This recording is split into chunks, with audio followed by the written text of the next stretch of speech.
The majority of tea cultivated in Rwanda is on large plantations with small contribution from tea cooperatives and private farmers. Welcome to another insightful episode of the Ghanaian Farmer African Tour. I am Enyonam. Get interactive on our social media platform on Facebook, LinkedIn, Instagram and Twitter and find out more about today's interview.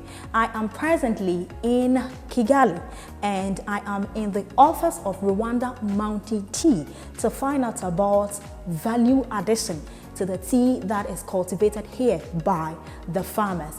And the quality and production manager, Alan, is my guest. Coming up next is a video that highlights more on tea production here in Rwanda. Many thanks to Rwanda Air for sponsoring our tour. If you're planning your holiday destinations to Johannesburg, to Doha, to Dubai, or even Kigali, you can visit our website www.runair.com and book any of our affordable and comfortable flights. Of course, you can come to our office in Accra, the Elizabeth Building in airport area, to find out more about this. Many thanks to Lizzie and Leap Tomato Mix, of course, for being part of this production.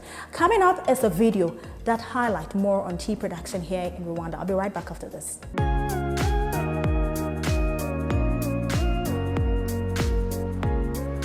Rwanda tea growing regions are endowed with ideal climate, tropical volcano soils and well-distributed rainfall ranging between 1,200 mm to 1,400 mm per annum. There are also sunny days, which are some of the climatic features of the tea growing regions. The tea sector consists of 15 tea factories with an annual production volume of over 25,000 metric tons of dry tea. The area under tea cultivation is approximately 26,000 hectares.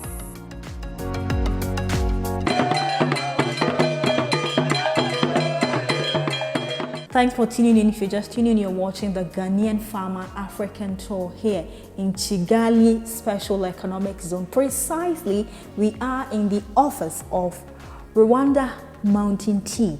And presently, I'm joined by the quality and production manager, Alan. Thanks for joining us. Thanks for having us in your office this morning. Thank you, and you're most welcome. Thank you very much. To begin with, what would be your general overview of tea production or tea farming in your country? You can say tea sectors currently are somehow developing quantitatively and qualitatively as we are now entering the good time for tea plantations and manufacturings. Regarding the development of it, now we have experts in tea, we have different trainers, we have a lot of trained people that can help us to develop the tea sector, like experts from abroad, investments. Now they are going to be good as it is now if we compare it back in some years back. But I can say that it's good.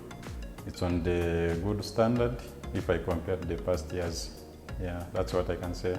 Great. Yeah. And I'm told Rwanda Mountain Tea has been in business for the past 16 years. Yeah, it was just made in 2006. Right. Now it is 16 years. Congratulations. Welcome. Right, so apart from the eastern and northern where you have your plantation, where else in the country do we farm or grow tea? Okay, from the other provinces, there is no big plantations for tea. Okay. Because of their atmospheric conditions. Okay. Because the tea to grow needs like pH of the soil have to be for tea. The rainfall received have to be a lot, and the reasons why Rwanda Mountain Tea has the best qualities of tea.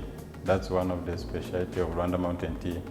The tea is grown in high mountains with a lot of rainfall, volcanic soils with good pH for tea to develop. So western and the northern provinces and the southern, they are now the best areas to grow tea. Right. Yeah. In which season in this country do we grow tea? Actually, tea has no season that you can say that it can grow from this season and it stops, and it grow from here and then it stops. We keep on growing and plucking. The only difference is that the production is somehow minimized according to the season and somehow increased according to the season. For example, we are now in July. Okay. We are not receiving heavy rainfall. So this is going to be the factor to impact on development and growing of the tea. Okay. But in December, in September up to December, it is going to be a lot of production. Meaning tea farming needs a lot of rainfall? Yeah. Okay. Automatically, it needs a lot of rainfall. Okay. Yeah. What varieties of tea is planted or grown in your country, Rwanda? In the country of Rwanda, we do have the quantitative and the qualitative varieties. Okay. Just those ones to help us just increase the quantity, and those ones just specifically for the quality. Okay. So those are the two. I have shortened the varieties because there are a lot. Okay. Like 10 for qualitative, like 20 for quantitative, but in Rwanda we use all as we need them. Okay. We need the quality, we need the quantity, Right. most especially in Rwanda mountain tea. Okay. That's where now I'm focusing. Okay. We do have a lot of qualitative varieties of tea. How long does it take tea to mature? Actually, I can say that it can take 3 to 4 years. 3 to 4 years? Yeah. Hey, that's From a the long nursery time. up to the plucking time. It Okay. can take like 3 to 4 4 years. Yes. Okay, during this period, Yeah. what are some of the good agronomy practices that as a farmer I have to do to ensure the expected yield on my farm? So the agronomists now are the ones that help us to Right. make sure that we have Nice. achieved what we are expecting to achieve. For example, starting from the nurseries, it's where the tea is starts. Okay. Those tea plants, it's where they start. So the agronomists supervise if they are going to be well fed with water, to see if they are not going to be attacked by a given mites. Or so from there, now it is going to be taken to the well-cleared plantation where they are going now to stay for some time before plucking. Okay. So a lot of job is from there. Okay. Now from there they control the spacing between a tree and another tree, the lines between.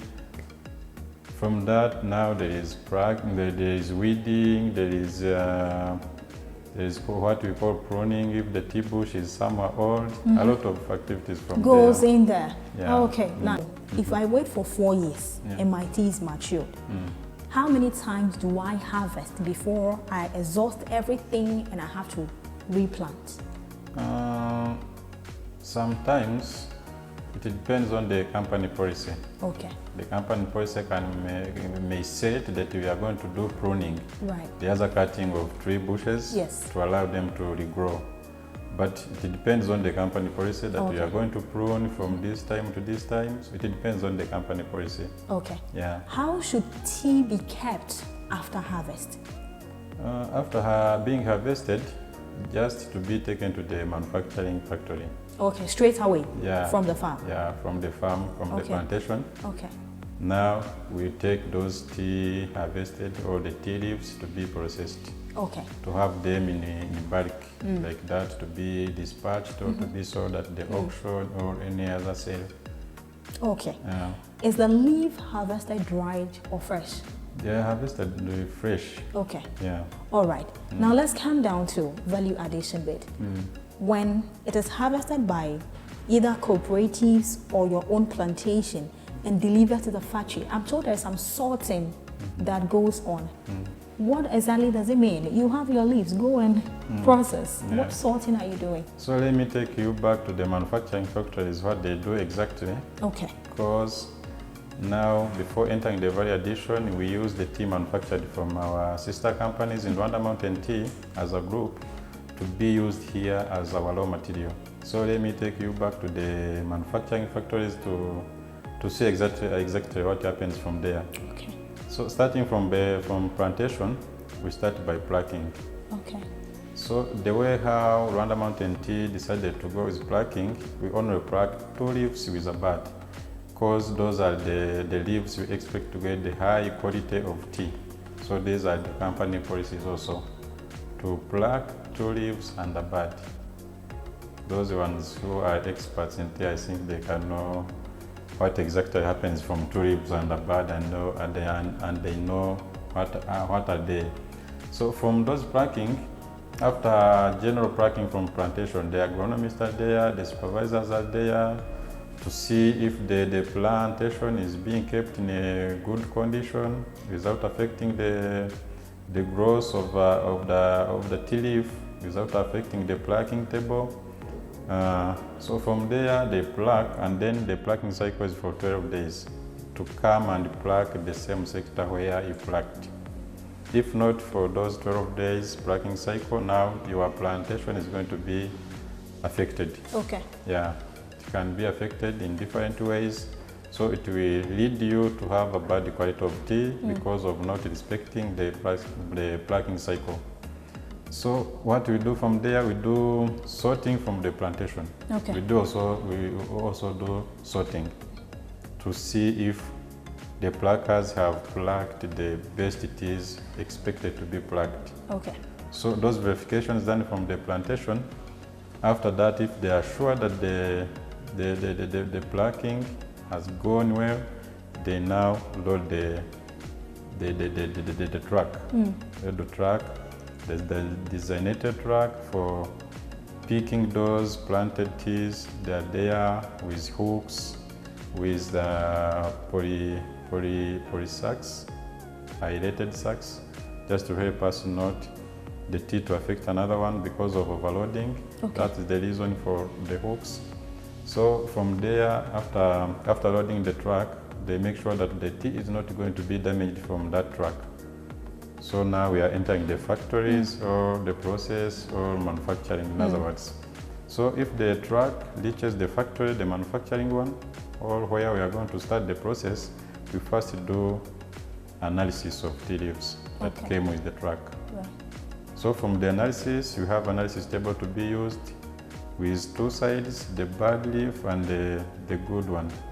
So from the policies also of Rwanda Mountain Tea, the good one should be 70% of good leaves. If not like this, now the tea is going to be rejected. Okay. Because now we are sure that we are not going to have the best quality of tea from the bad raw material. It can't be. So the reason is as to why we do firstly the analysis of those green leaves. Oh, okay. So from those green leaves, if we achieve 70%, now that tea is allowed to be taken for the factory to start the process of withering, or to start the general process in manufacturing. Right.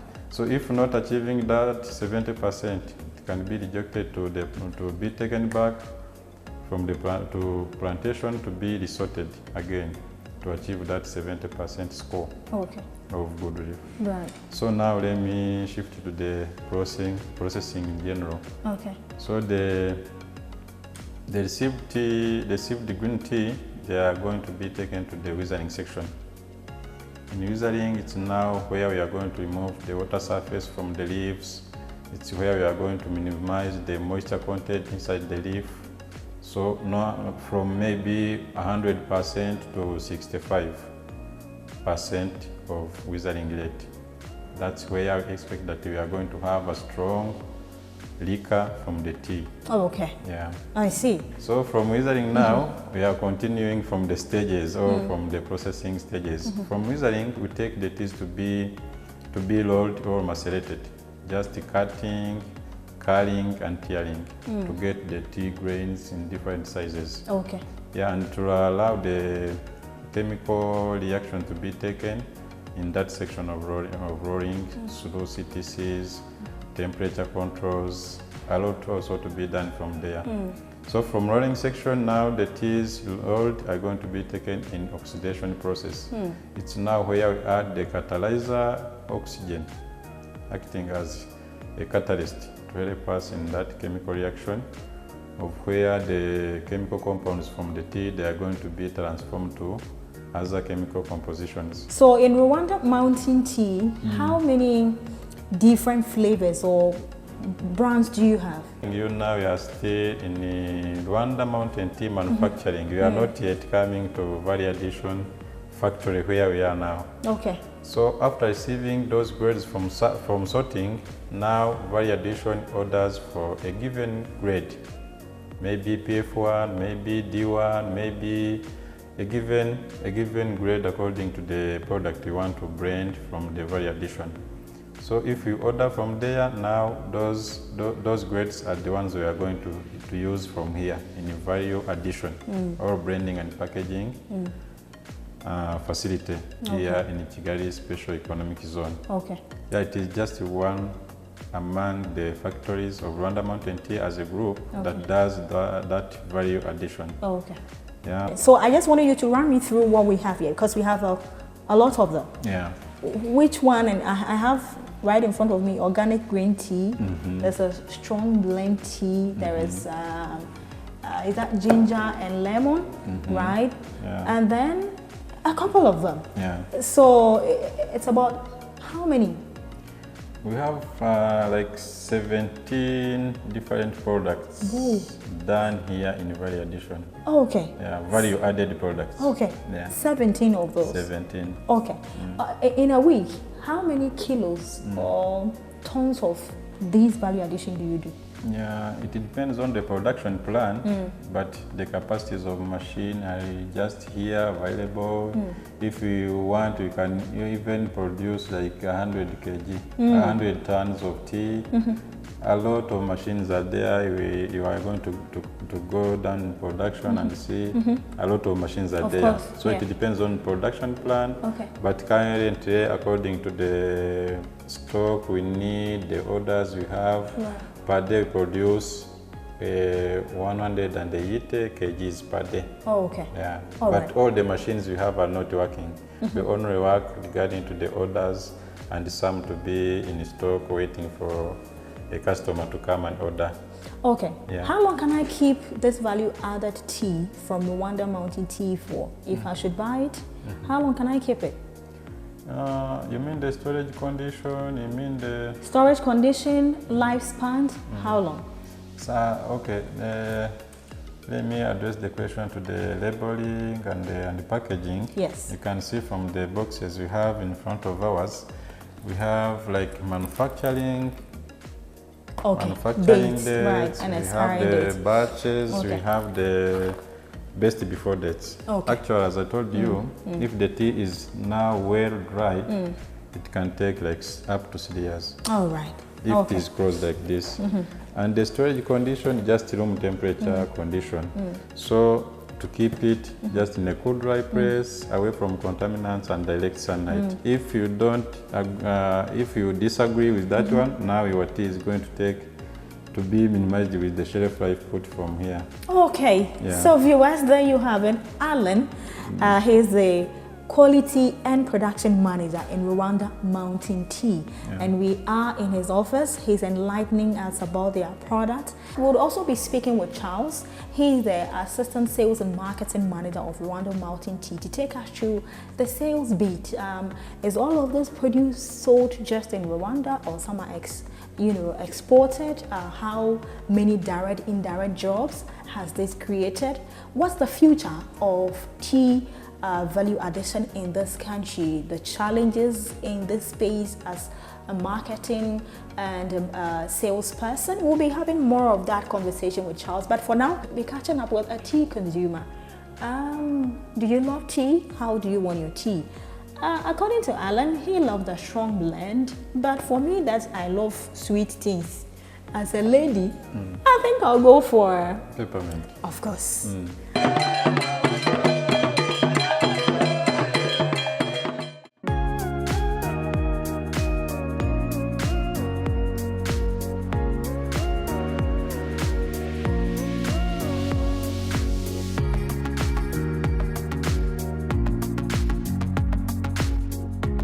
Over the years, as of this year, we've created around 30,000 employments, and this both for the casual and also permanent staff.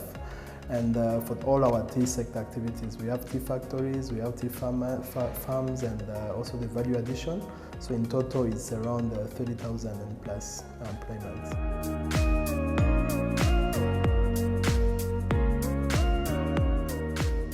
From the earnings we get from the tea sales, so it goes back to the community. So Rwanda Mountain Tea has been giving back to the community through mostly, we've built some schools around the factory where we operate. We are having early chilled ECDs at the factories. We do mix with the factory, with the cooperatives in terms of give them incentive for fertilizers, for agronomists to help them with their production and cultivation. So basically, for everything we get out of the market, we make as sure as possible that we are conveying the same percentage and proportion to the cooperatives. Yes.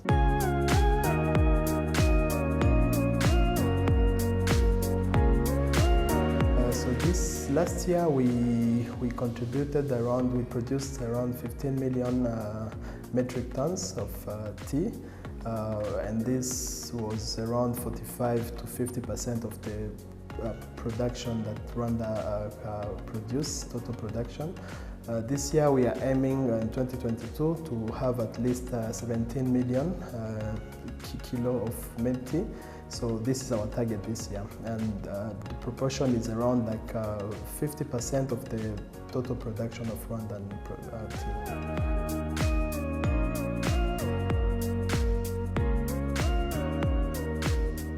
We export around 90% of our production. The other 10% is consumed locally, and then we add value to the 10%, but normally 90% is exported. Our aim is to have at least also to increase the reach of the value addition locally, so at least we can add value to at least 50% or so of our production for exports.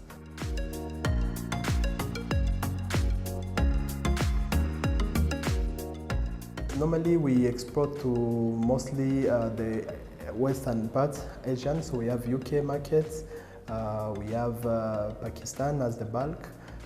Currently we are working with some agents in the western part of Africa, Nigeria, Ghana, and so we can get the reach in those countries. We also have some distributors in the southern part of Africa. So we are not yet there as with the full force as how we want it to be, but we are aiming to reach there because we are bringing quality tea and very good product to the market, and we hope to be successful.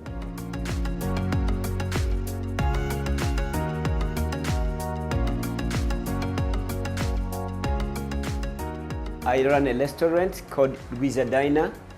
I've been running this restaurant for 6 months, and I'm a consumer of Rwanda Mountain Tea. I also sell it here at my restaurant. I sell it, I trust this brand because of its availability and quality.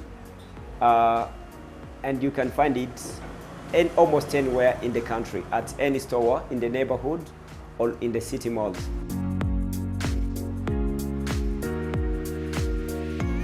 Alan, your final words as we wrap up our interview.